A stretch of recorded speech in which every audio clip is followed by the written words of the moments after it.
बुबाको गरिबी र आमाको पहिरनमा कहिल्यै लाज नमान्नु। संसारको सबैभन्दा भयानक सत्य मृत्यु नै हो, जो एकपटक आउँछ र सधैँको लागि लिएर जान्छ। रङ दल्नेसँग होइन, रङ बदल्नेसँग डराउनुहोस्।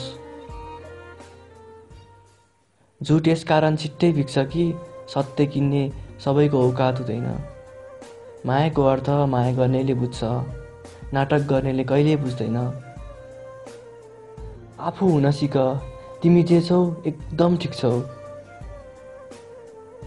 कोही मान्छेसँग यसरी भेट हुन्छ, भाग्यमा विश्वास नगरी बस्नै सकिन्न। आखिर तिमी पनि त्यही ऐना जस्तै भयो, जो सामु आउँछ उसैको बनिदिने। जति नै धनी तिमी किन नहौ, आफ्नो आमा बालाई खुसी राख्न सक्दैनौ भने त्यो धनको केही अर्थ छैन। तिमीसँग बोल्दा नि मन दुख्छ, नबोल्दा नि मन दुख्छ। बोल्दा तिम्रो जवाफले मन दुख्छ, नबोल्दा तिम्रो अभावले मन दुख्छ। माया त उनले पनि गर्छु भन्थिन्, त्यसैले त डर लाग्छ अब मायादेखि। भगवानलाई मन्दिरमा भन्दा बढी अस्पतालमा याद गरिन्छ।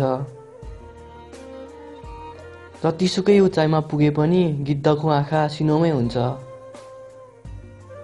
तिमी निराश नहौ, कमजोर तिम्रो समय हो, तिमी होइन।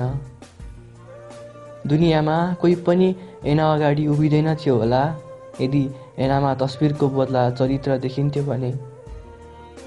जो मान्छेले गल्ती गर्दैन त्यो मान्छे होइन, तर जो मान्छेले गल्ती दोहोऱ्याउँछ त्यो झन् मान्छे होइन।